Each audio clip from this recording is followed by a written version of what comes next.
Om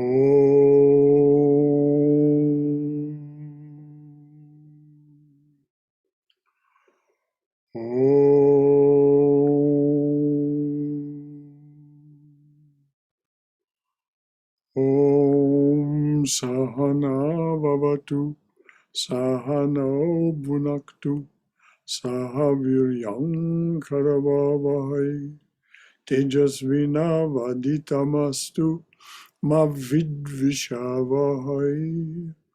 Om Shanti Shanti Shanti. Om, may the Divine Being look over us lovingly as a mother and father. May the Divine Being support and nourish us as a mother and father. May we have the strength to study together.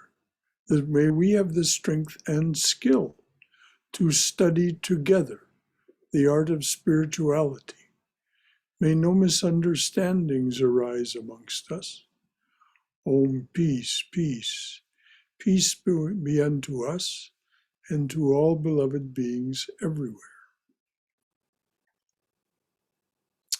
Well, welcome back to our Wednesday night class on Swami Vivekananda's Jnana Yoga. We're about 3/4 or maybe a little bit more of the way through chapter 14, which is titled Immortality. Before we begin, are there any questions or comments that anyone would like to make? Anything from your own wisdom or experience? Anything at all in the way of a concern or question that you'd like to raise about what we've studied so far in these 14 chapters? I mean, the Swami has said very plainly that the universe is dreamlike, illusory. It's intentional that it be so. And now he's about to lead us to the idea that we can hold on how to regard this in such a way that it doesn't in any way limit us. So anything at all from anyone before we begin? Brother Shankara, we Yes, finished the immortality. We are in the chapter the Atman. That's what my understanding is. On page 285, we have been in the Atman, the Atman. Well, sorry for the misunderstanding. That's okay. So we're in chapter 15? It doesn't say chapters in my book, but we are in the Atman, delivered in America. That's where we are. We've been doing that for last couple of times. All right. Just to mention what I know here. Okay, very Thank you. good. Yes, that would be chapter 15. I just counted them, and that's where my bookmark is, as well as page 285. Well, I hope I'm going to start at the right place. So all this universe is the reflection of that one eternal being, the Atman. And as the reflection falls upon good or bad reflectors, so good or bad images are cast up. I'm going to read that again. It is such a key idea. This is what frees us from the limitation. This is not what we are experiencing, is not the reality itself. It is a reflection. It is a fragmented reflection of the reality. So all this universe is the reflection of that one eternal being, the Atman. And as the reflection falls upon good or bad reflectors, so good or bad images are cast up. Thus, in the murderer, the reflector is bad and not the self. In the saint, the reflector is pure. The self, the Atman, is by its own nature pure. So the saint is reflecting. So he says the murderer, the reflection is bad because the reflector is bad, but it's not the self. In the saint, the reflector is pure. The self, the Atman, is by its own nature pure. It is the same, the one existence of the universe that is reflecting itself from the lowest worm to the highest and most perfect being. The whole of this universe is one unity, one existence, physically, mentally, morally, and spiritually. We are looking upon this one existence in different forms and creating all these images upon it.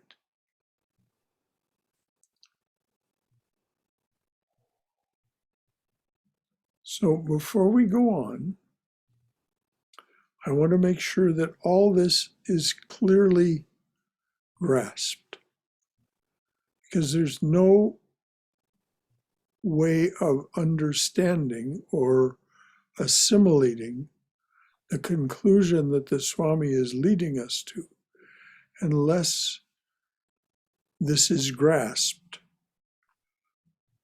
I'm not saying you need to accept it. It's not dogma.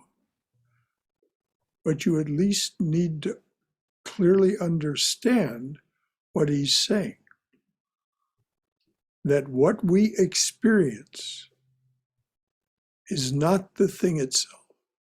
It is a reflection of the thing itself. And the thing itself is in every dimension, pure and perfect. It is the reflectors that are imperfect. Or if they are a perfected being, they are pure. They reflect the perfection. This is what Chaitanya means when he says, chant the name of the Lord in his glory unceasingly, that the mirror of the heart may be wiped clean. You become, your reflector becomes perfect, pure, clean. So the reflection becomes perfect, pure. Is all of that clear? And if there is any concern or question or anything you'd like to raise from your own experience, please do so, because we really can't go on from here unless there is clarity about what the Swami is saying. As I'm saying, you don't have to accept it. You don't have to say this is the truth. But you must grasp the principle that he's talking about. Shankara, yes, Somesh. Yes. So whenever I'm looking at a murderer versus looking at a saint, one is their reflector, and also there's my reflector as well, which is in place, that how I'm looking at them. Is that correct to say? Or yes, of course. Our judgments, our observance is based on how good if our reflector is perfect. This is a very good point you raised, Somesh. If our reflector is perfect, we will see the perfection behind even the bad behavior of the murderer. This is why the Swami can say what he says. he sees it. He sees the self, even in the reflector, though even in the murderer, even though the reflector is so flawed in the murderer that there's no possible way that they're going to see it. But our observation is definitely conditioned by the state of our reflector. This is why we make such poor judgments, because, and all of us do. We all do, because our ignorance remains. And this reflector, it comes from the past experiences or whatever. No, the reflector does not come from the past experiences. The reflector is the Atman. It is the witness self. It is Saguna Atman. It is itself pure, perfect. All of these past experiences are reflected upon it and stored in the mind, as are samskaras, or roughly translated, mental impressions. Okay. So what you're saying is that, so reflector is pure, it's what our mind is reflecting on that. And It's right. The reflector itself, in its essence, is pure, but it's covered with these experiences, and it's covered by its ignorance, the primordial ignorance, which is avidya, Maya. It's also vidya Maya, but that's what leads us onward.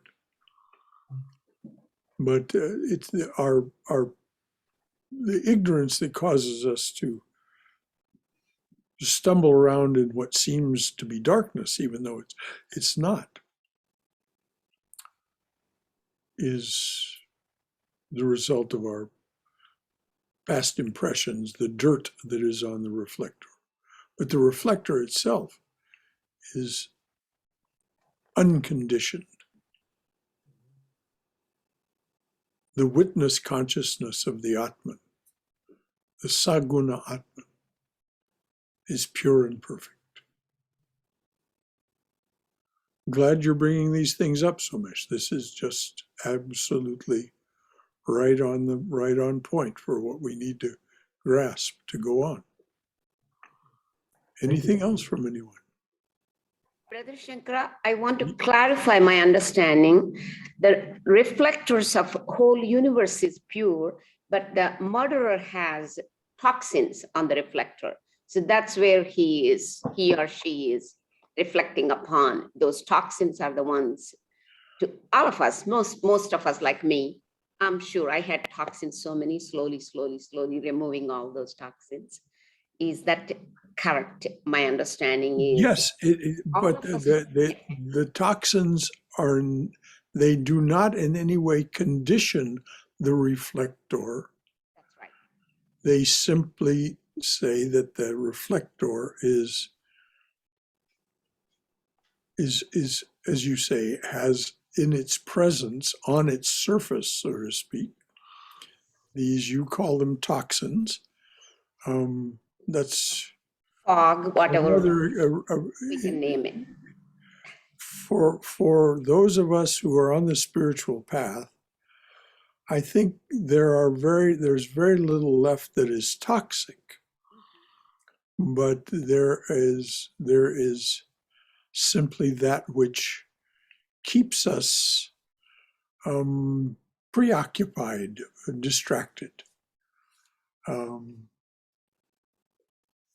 The toxic aspects are those that lead us downward into behavior that is at the very least inauspicious, and may even be, as in the case of the murderer, antisocial. Unacceptable behaviors. Thank you so much. But thanks for asking for the clarification. Yes. Brother Shankara, Yes, dear. I have heard and read, this sort of analogy comparing the mirror and the face and the original face and the reflection. I'm sort of forgetting, but I think the mind is the mirror is the mind. Our original face is the Atman, and the reflection is the reflected. So if we know that our original face is this, then if the mirror is like cloudy or broken and the reflection is distorted, but we don't get affected by it because we know that that's not my face. So is that? It's never broken, dear. It's never broken.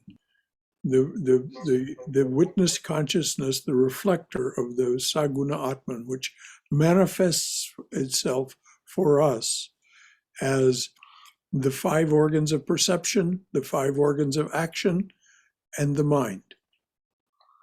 This is what the Saguna Atman has manifested. So those things may be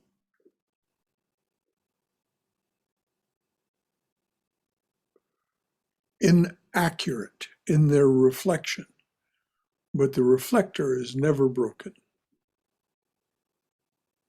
Is that, and I'm not saying that someone else might not have said it differently, but everything I've heard from the Swamis, most especially Prabhavananda, Swahananda, and Sridharananda, is that the reflector is perfect, ever pure.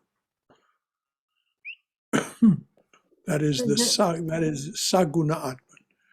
Its products, the mind, the 5 organs of action, and the 5 organs of perception, may be distorted.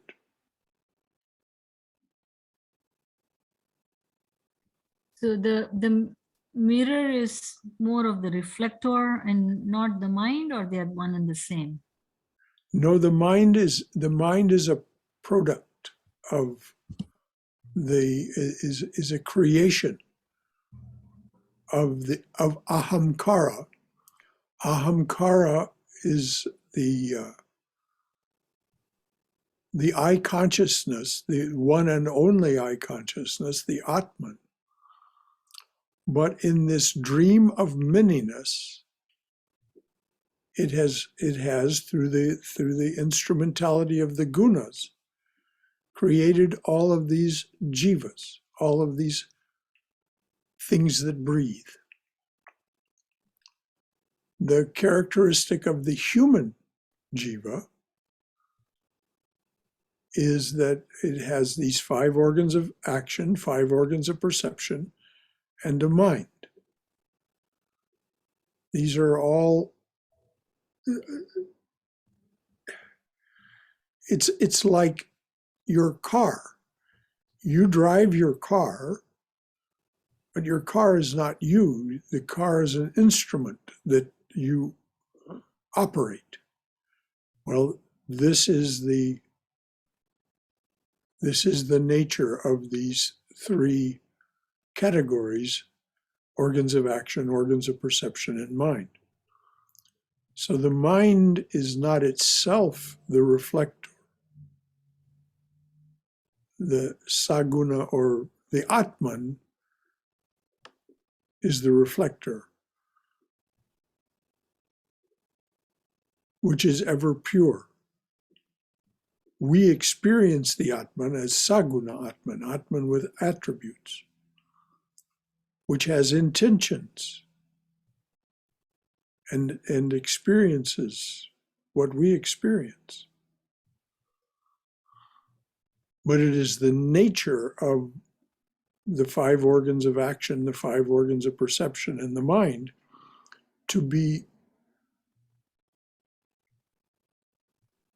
less than perfect in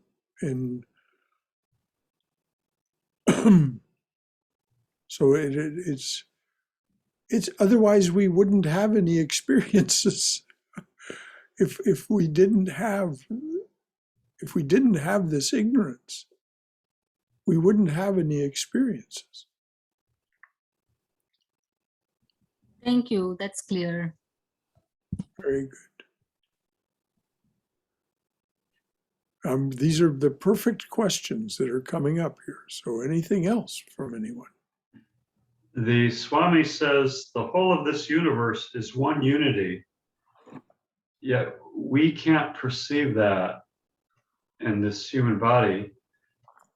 Well, we can, but we don't because of the bad reflectors, bad condition of that which is being reflected. Right, right. And one thing I found interesting is people who've flatlined and come back to talk about it have consistently talked about the unity of this universe that they saw Yes. while they were on the other side. So it's Yes. there, we just can't see it. Well, that's exactly it.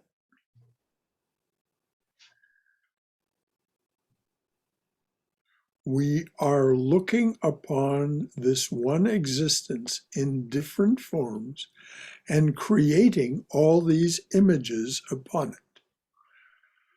Now, the we is the Atman, Saguna Atman.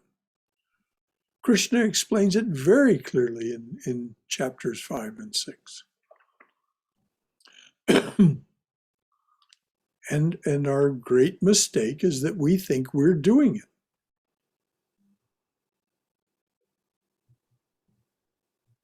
It's the Atman that's doing it.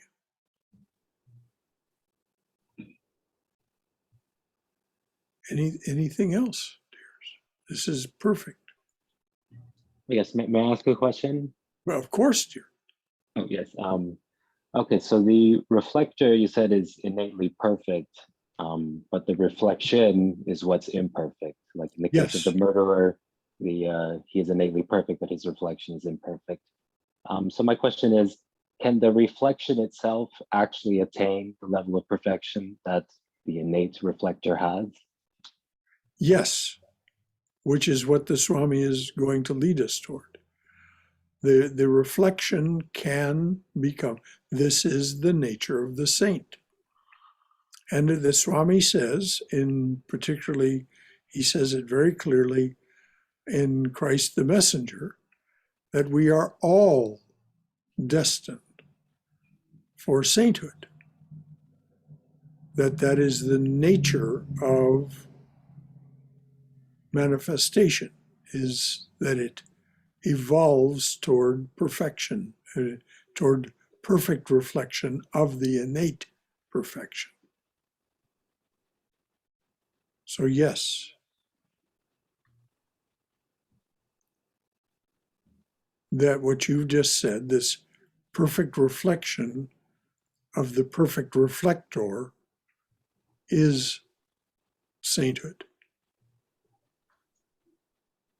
Is that clear? Yes, thank you.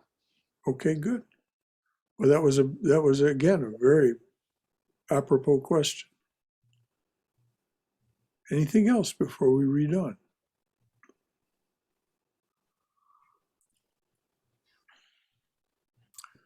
Okay. We are looking upon this one existence in different forms and creating all these images upon it. To the being who has limited himself to the condition of man, it appears as the world of man. To the being who is on a higher plane of existence, to the being who is on a higher plane of existence, it may seem like heaven. There is but one soul in the universe. There is but one soul in the universe. There are all of these images on this screen right now that represent a person or persons.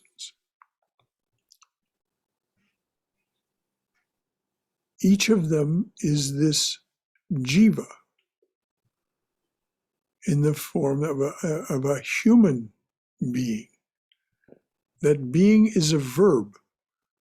We are the divine being human, the one divine being human in all of these forms. All of these forms as we see them.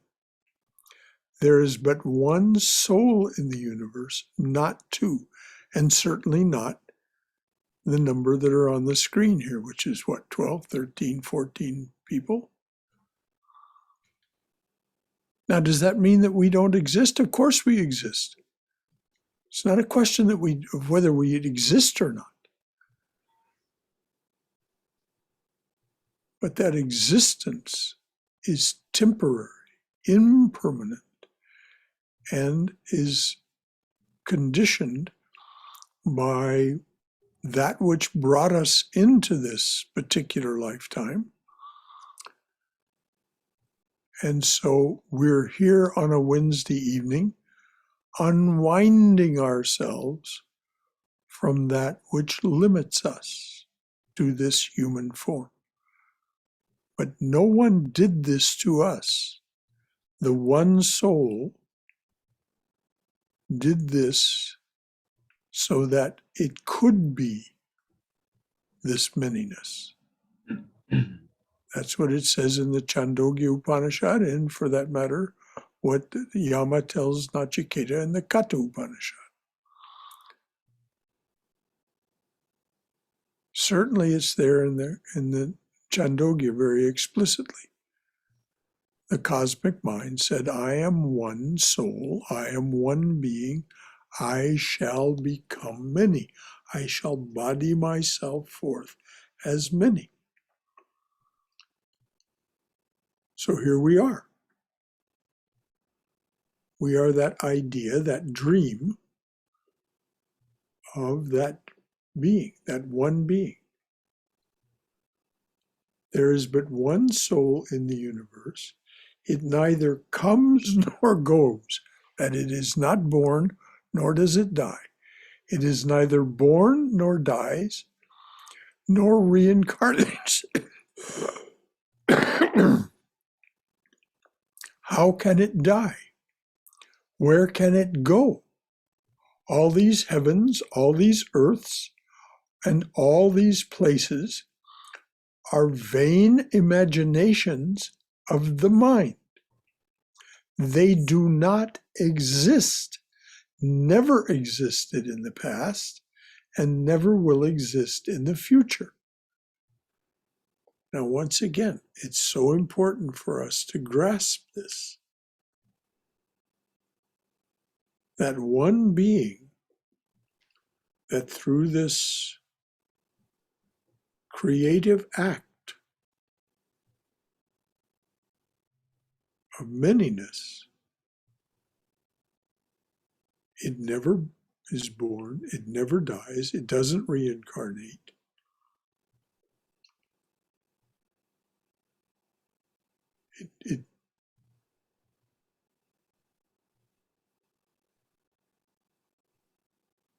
So let me read it again.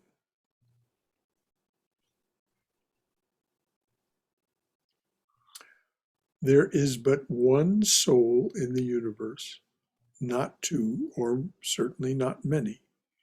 It neither comes nor goes. It is neither born nor dies, nor reincarnates. How can it die? Where can it go? All these heavens, all these earths, and all these places are vain imaginations of the mind. What does vain mean? It means they don't have any deep reality. They aren't the reality. They are a form of self-delusion.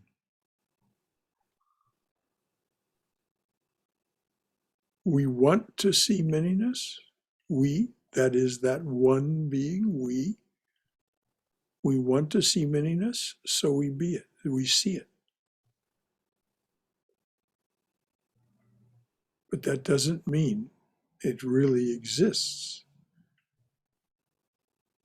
in any ultimate sense. All these places are vain imaginations of the mind. They do not exist, never existed in the past, and never will exist in the future. So any thoughts about this? Any questions? Any comments? When the Swami says all of these earths, does he mean this earth and other planets like this earth? Yes. And all these heavens are the different lokas that our soul can go to in the afterlife, correct? Well, in the Christian scriptures, it says, in my Father's house, there are many mansions. Right. So yes, these are the lokas, the various lokas. And if you want to know, it's really fascinating. You look at any form of Mahayana Buddhism, but especially Tibetan Buddhism, and they are so good at enumerating all of these different locations, all of these different lokas to which we can go. Ones of very high, very high existences, very demonic existences. We seem to enjoy, we being the one, we seem to enjoy the fruits of this duality.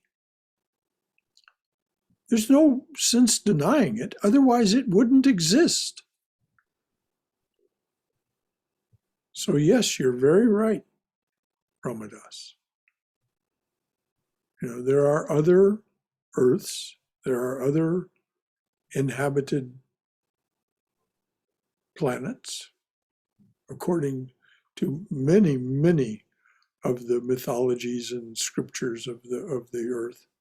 The Vedas, of course, but the Hopi, the Lakota, the people of the Andes, they all have these lores, these mythologies and legends about the inhabitants of other planets. But it's said that only through being human can we come to know what the Swami is telling us here.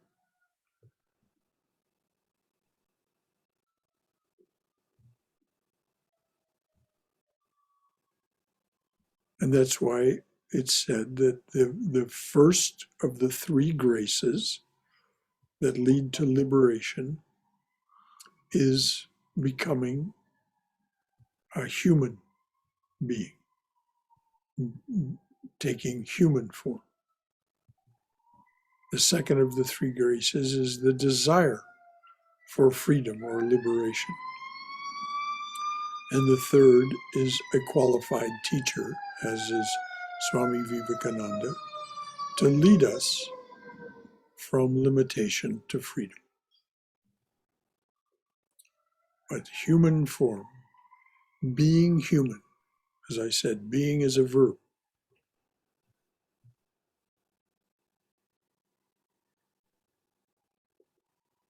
Being human is the first grace or requisite for attaining freedom. Anything else from anyone? Well, Shankara, Yes, if there's only one soul, then why this realization? If we are all one soul, then why, now I question myself, then there's not even two souls, or forget about like many. Then what is the realization of that one part of the soul? Or like if I Like Realization, Somesh, cannot be put into words. okay. The reason being is one leaves time, space, and causation, which contains the experiencer behind in the state of realization. We realize the oneness, the unity. But those are just words, aren't they? We have no idea what they really mean, which is why your mind is questioning now. And it's very appropriate. Mhm. It's very appropriate that we question and we think, how can this be? And this is why, each of the yogas has its own methodology for leading us from this idea of manyness to the idea of unity. Mhm. Each of the four yogas has its way. Like this coming Sunday, the title of the talk is Peeling the Onion of the Mind. Looking at each of the layers of the upadis, the limitations, and saying, well, clearly these don't have any reality. Till finally there's nothing left. This is an image of Sri Ramakrishna. Looking for the I as a phenomenon. One can never find it. We find only these reflections, which in Sanskrit are called upadis, or limitations. We as the one created this limited, inherent in the idea of manifestation, of time, space, and causation, is limitation. This is not all of the infinity that we're experiencing. Well, actually it is, but we're not experiencing it in its totality. That's realization. We're experiencing its reflections as name and form. Of course, it's confusing. How can it not be? How can it not be confusing? So these questions are just perfect. Mhm. So if I put in my words, so there's one consciousness in which we get manifested and then, appear, disappear, or Well, we never really appear, we never really disappear. We only seem to. we only seem to, yes. This is what the Swami is saying. Mhm. We don't really appear, we don't really take birth, and yet the same scriptures that say that it's only by taking human birth, by being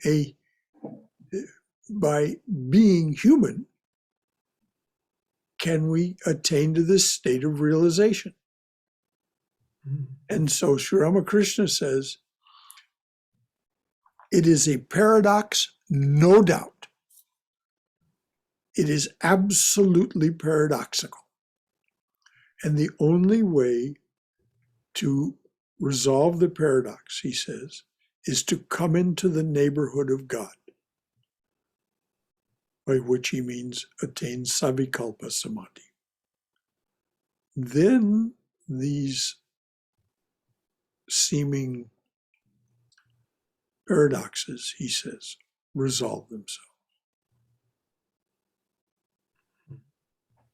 Brother Shankara, Yes, dear. I have a question.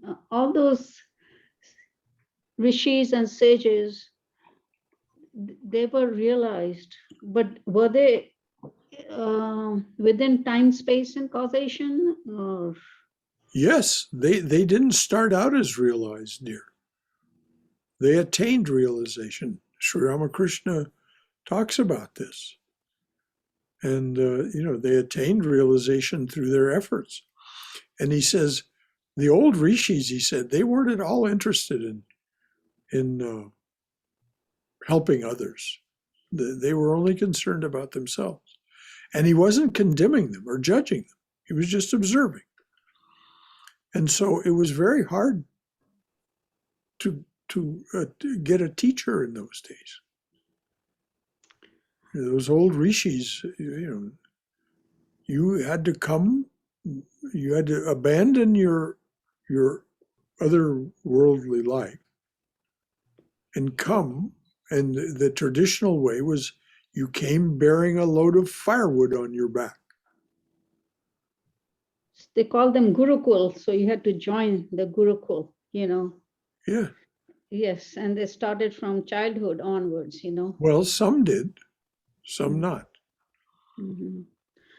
And I also heard that, I don't know if it's true or not, in the beginning of time, they were perfect beings. And as time evolved, it became degradation. And so, the human being became more and more imperfect or have more. Well, this is the metaphor and imagery of the kalpa. That is to say that this is the day of Brahma.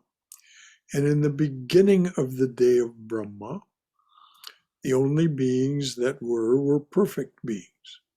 Yes. But they did not experience manyness in the sense that we think about it. They only knew themselves and the divine being. There was just that much of two-ness.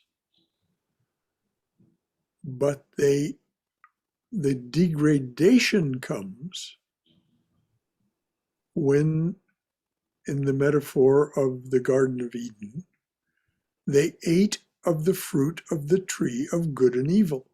In other words, wanting to know the duality. They were in a kind of unity with the divine presence, but they wanted to know the duality. And so this begins the fall of human beings, so-called. So we start with the Garden of Eden, or the Satyug. There are many parallels if you look at the mythology of both. And at the end of the Satyug, what happens?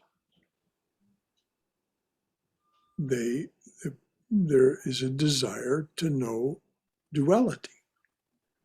And so what happens when Rama incarnates and sees what has happened in the Silver Age?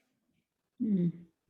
He makes a tour of his kingdom, the kingdom he is to inherit, Ayodhya, and he observes samsara, the effects of living in duality. And he becomes so depressed Yes. that he's deciding to leave human form. Right. And so his father calls Vashishta Mm-hmm. and says, Vashishta, convince him to stay. He came with a mission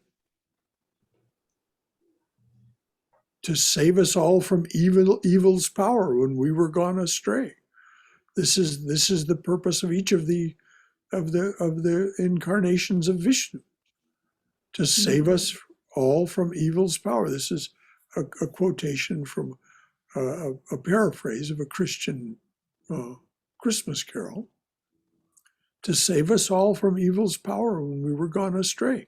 Dasharatha says this to Vashishta. Convince him to stay and fulfill his mission to do away with Ravana. And so the Yoga Vashishta, those 30,000 shlokas, are the results. And in a form that reflects his own realization, Vivekananda is in what we are reading tonight, saying the same things. But even some of the divine incarnations, they took birth in the Kali Yuga. Am I right? Well, of course. Yes, yes. Even though it's Kali Yuga, it's not Sat Yuga, you know. Well, no. There's a great incarnation for each of the yugas within the Sanatana Dharma. But there are others as well. Christ, of course, was an incarnation of the divine as part of Chaitanya. Was part of this. Sri Ramakrishna, if we are to believe that. No one is called on to believe that. But this is the understanding, certainly from here, that Sri Ramakrishna and Holy Mother, Krishna was the incarnation at the end of the third age of this kalpa. I see. Which is of this it goes on and on for the length of the kalpa goes on, the whole yuga goes on, not the whole yuga, the whole, what is it? Anyway, it goes on for more than 100 billion years. So this cycle repeats, Satyug, then that's the golden age, then the silver age, then the bronze age, then the iron age. Right. And actually, it's said there are no incarnations born in the Satyug. Okay. There's other interpretations of this, but I won't try and go into them because I don't understand them well enough. But but Rama was the incarnation for the end of the Silver Age. Yes. Krishna was the incarnation for the end of the Bronze Age. And if we are to believe it, Sri Ramakrishna is the incarnation. This is what he himself said. Holy Mother said, Vivekananda said, Brahmananda said, the four closest to the fire, so to speak, all said, this is the fire that comes to annihilate this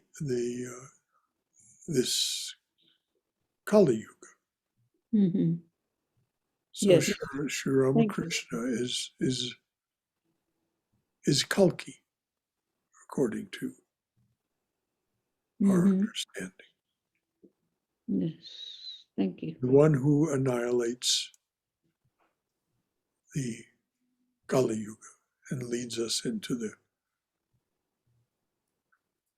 And apparently, Vivekananda left us a hint that it would be about 1,500 years. This transition would take about 1,500 years from the time that he himself, Vivekananda, was alive.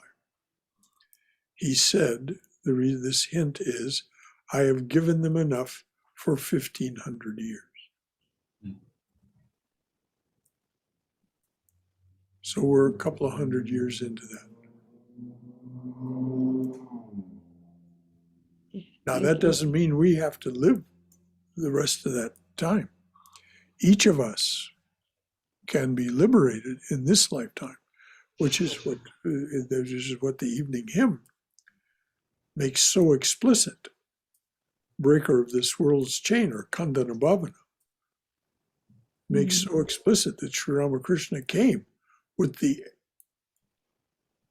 compassionate and express desire to unchain us and set us free, which is exactly what Vivekananda is up to in telling us what he's telling us in what we're reading tonight.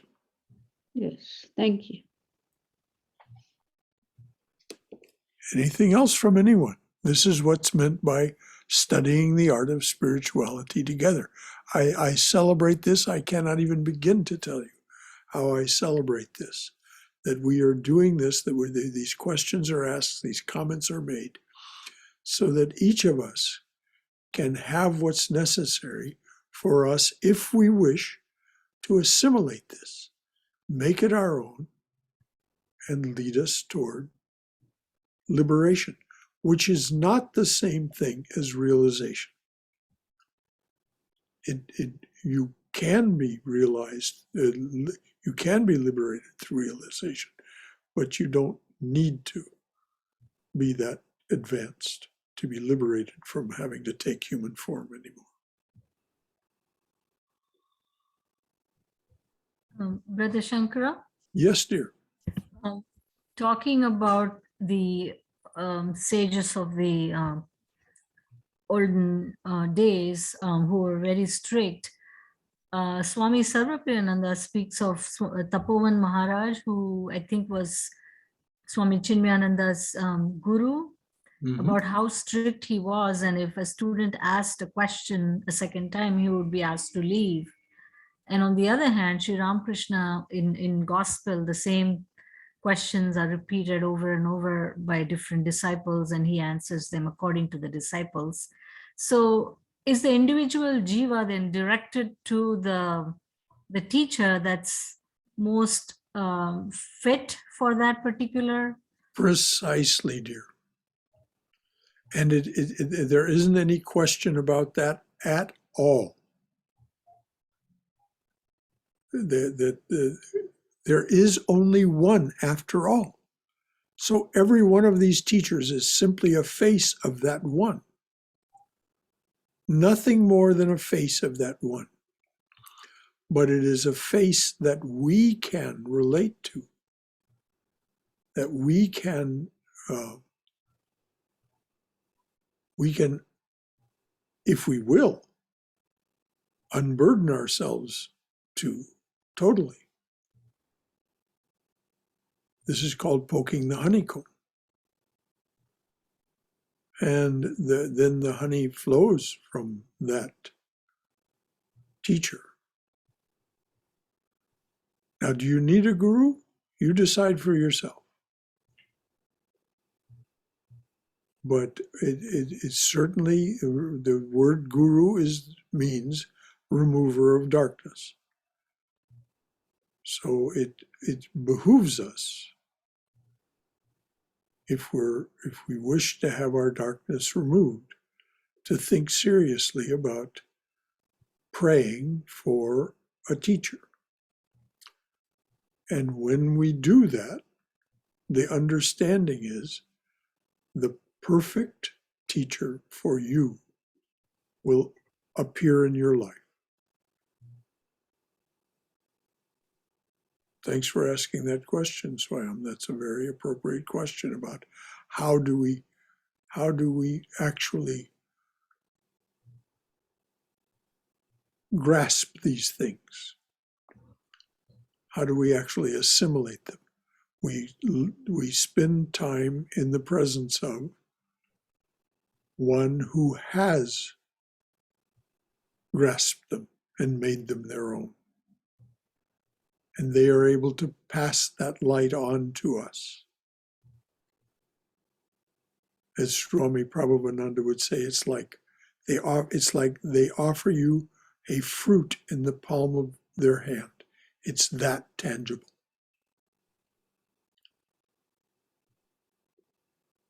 That's good, because if I had to qualify to be a student of a guru like Tapovan Maharaj, I would have no hope. But Well, I'm glad that I mean, it's every jiva's birthright, I suppose, to get that. yes, indeed. And not all of us are going to be in the presence of a Maharaj like that. But Sri Ramakrishna would say, the big fish are the hardest ones to land. And so it's these ones. I mean, Vivekananda, if you read the story of Vivekananda's life, when he came to Sri Ramakrishna, he was scornful of Sri Ramakrishna. He said, these are just hallucinations of your mind. He was dismissive and scornful. He actually spent more time with Hazra than he spent with Sri Ramakrishna at certain points. Hazra was, an aspirant, and certainly had all of the trappings of a holy man. But to put him in the same category as Sri Ramakrishna is positively laughable. But Vivekananda was deeply, deeply steeped in Western skepticism. I mean, he believed more in Spencer than he did in Krishna. He believed more in Kant than he did in the Bhagavad Gita. But by the end of it, after his training, what did he take with him on his wanderings when he did his traditional monks' wanderings in India? 2 books, the Gita and the Imitation of Christ by the Saint Thomas à Kempis.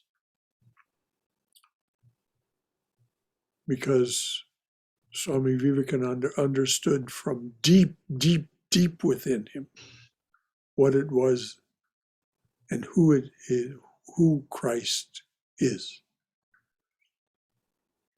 And so he wanted to hear what Thomas à Kempis said of what it means to imitate Christ.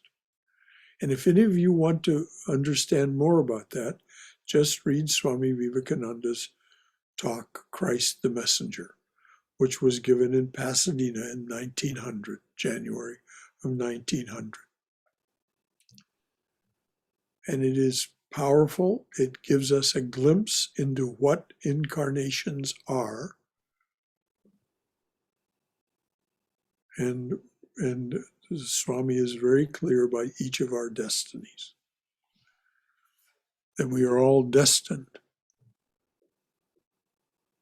to become that pure and perfect one. Whether we do it in human form it isn't material.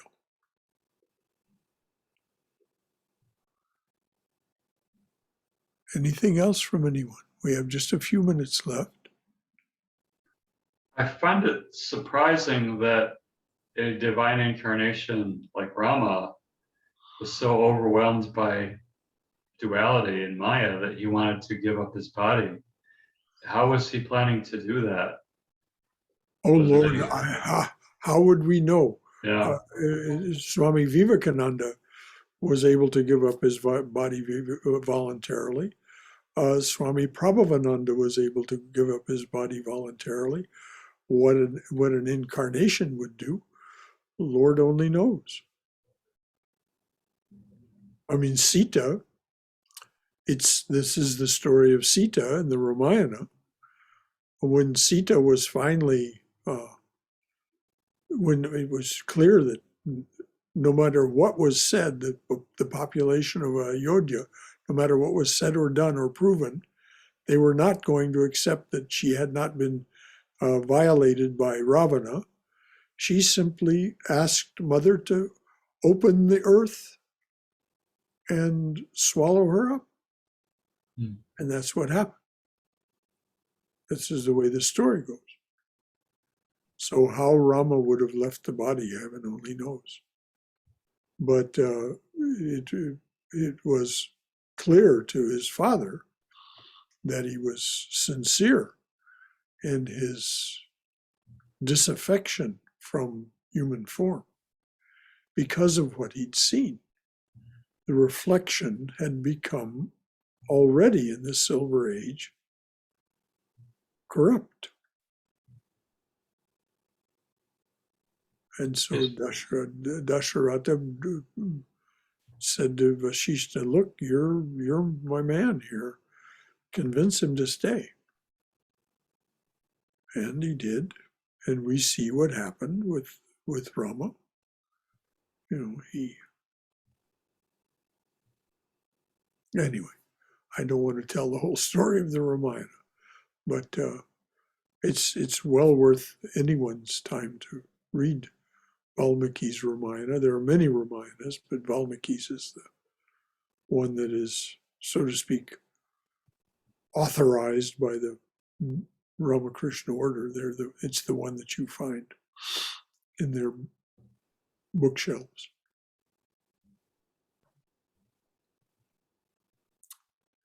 Anything else from anyone? Thank you, Brahmadas. Can you hear me? Yes. Hey, I'm Brian. I've been trying to join in on the classes at least once a week, usually without the video, so I don't know if anyone recognizes me, but Well, I recognize you, Brian. Very good to see you.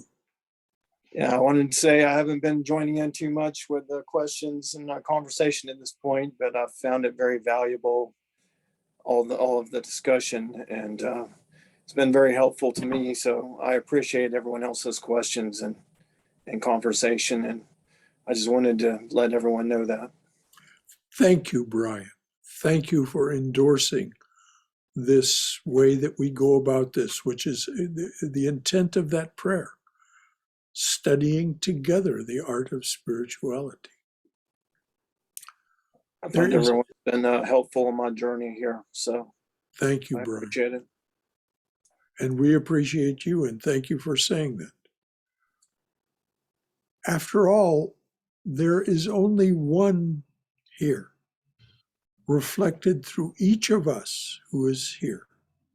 So there's 11 screens at this point, yeah. About 13, 14 people, whoever's behind each of these screens. There are at least two in one screen. So that's the appearance. But the fact is that there is only one here, and that one is reflected through each of us. And each of us has, therefore, a more than perfect right to say what it is that has arisen in them as the result of listening to Swami Vivekananda. Or anything else that is, because your wisdom, your perspective is just as valid as anyone else's. May I ask one last question? Yes, please. Okay. Yes. If as you're saying that it is all one, can you explain why the experience of consciousness is so singular? I can only know my own thoughts and experiences. Well, we can come to know the thoughts and experiences of others. Patanjali tells us how, and Sri Ramakrishna discourages us from making that effort, from gaining that power. But the reason that we have this dream of manyness and that we seem to know only our own thoughts and experiences is that's the way we want it. Until we don't want it anymore, until we don't want that limitation anymore, that's the way we want it.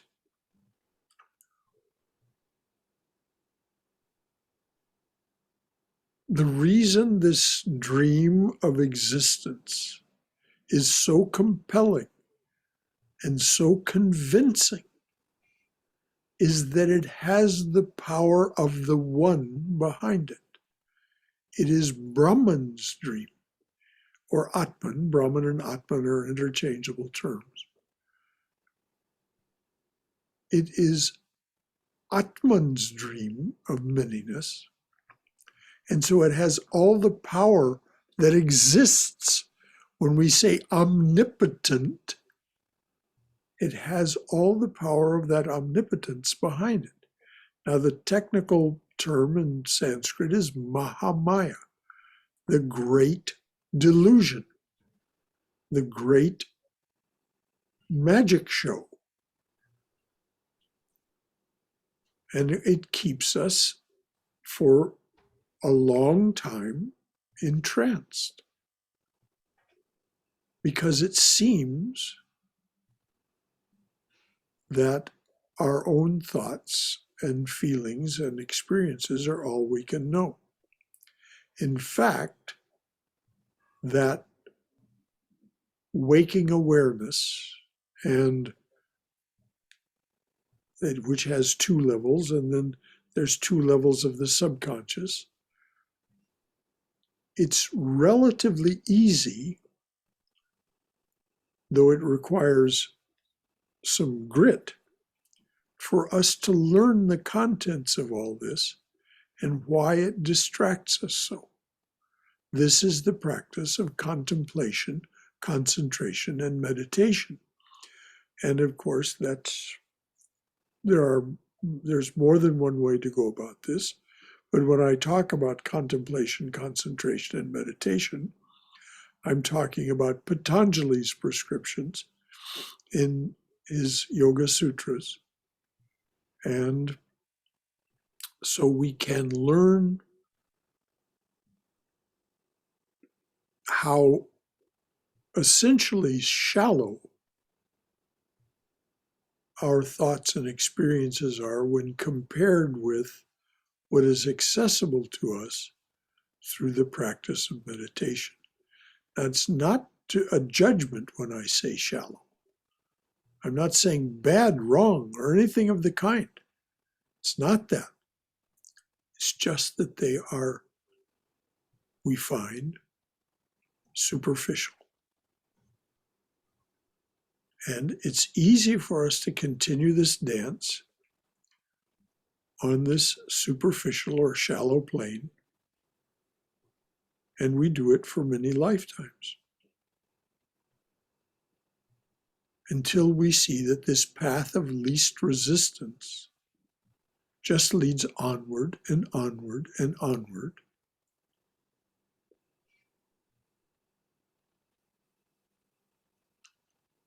And so we say, wait a minute, as Bob Dylan's song says, there must be some way out of here, said the joker to the thief. Yeah, well, there is a way out of here. Actually, Swami Vivekananda taught 4. There are more than that, but he taught 4 as part of his mission to the West. And what we're talking about here tonight is part of what he taught as Jnana Yoga, or the path of wisdom. Did all that make sense? Yes, thank you. Is there any follow-up question? No, you answered it very well. Thank you. Okay. Well, I wasn't, thank you for saying that, but I just wanted to make sure that that you were satisfied with what's there. And if you just look up the term Mahamaya. I mean, this is Mahamaya is another name for the divine feminine, the divine mother. It's her job to create this for us. She's very good at it.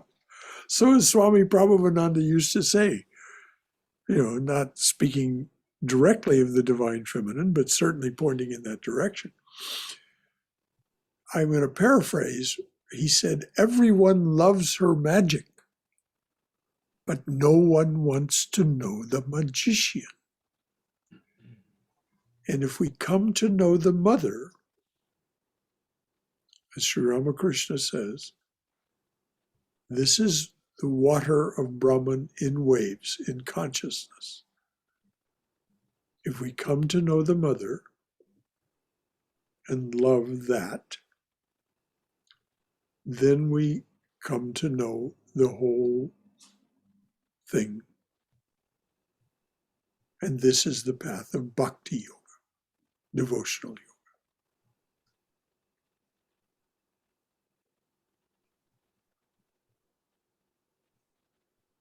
Anything else? This is beautiful. Okay. So it's 10 minutes after 9, which is about on par for where we usually end these classes. Let me just finish with this. Oh, dearly beloved, a flower at your feet for each one who comes to your open door. A flower at your feet for each one who stands by your open door and says, come to me, offering to break this world's chain that binds us down to ignorance, suffering, and death. A flower at your feet for each one who takes the path that you have struck through this, your jungle world. Om. Amen. Shanti, Shanti, Shanti. Peace, peace, peace be unto us and to all beings everywhere. And then the Mother's blessing, Jai Shri Guru Maharaj Ji Ki Jai, Durga, Durga, Durga. May we be safe. May we be healthy. May we be cheerful. May we have peace of mind. May we go forward in the loving and protective embrace of the Divine Being as our Mother and Father. So until next time, the next of our classes will be on Saturday, where we're finishing up Swami Prabhavananda's book, Realizing God. Or are we taking up the new book, Haima? Have we finished? Finished, Brother Shankara. We finished We Realizing did. God. So we're taking up Swami Prabhavananda's book, How to Know God. That's a wonderful book, Brother Shankara. I can't wait. Yes, it is his translation and commentary of Patanjali's Yoga Sutras. So it is Raja Yoga through the heart and mind and hand of Swami Prabhavananda. So we'll take up How to Know God this coming Saturday. And then on Sunday, the Saturday class is at noon. And then on Sunday, the talk will be Peeling the Onion of the Mind, which is looking at the limitations that we are born to from the perspective of Jnana Yoga. January is a month for the study of Jnana Yoga. So there it is. Anything else from anyone? It was a wonderful discussion, Brother Shankara, today. Well, good. I'm glad that it felt that way to everyone. Certainly, I think what Brian Lapham said to us is so very welcome and appropriate. It is exactly what a class should be. And it's such a joy. And so, good night to you all. Until next time, have a great rest of your week. And of course, Happy New Year. Happy New Year. Namaste. Happy New Year, Happy everybody. New Year. Happy New Year. There's this Happy wonderful New Year. little song. This wonderful little song. It is a Happy New Year song. It's a traditional one from the what we now call the United Kingdom. Come hear the happy voices among the boughs of green. We are the neighbor children that you have always seen. Love and joy come to you, and to you your wassail too. And God bring you a happy new year. God bring you a happy new year. So there we are, dears. More uplifting than Old Lang Syne. Thank you, Oh, Brother well, Shankara. all lang syne, yes. Good night, all. Good night. Good night.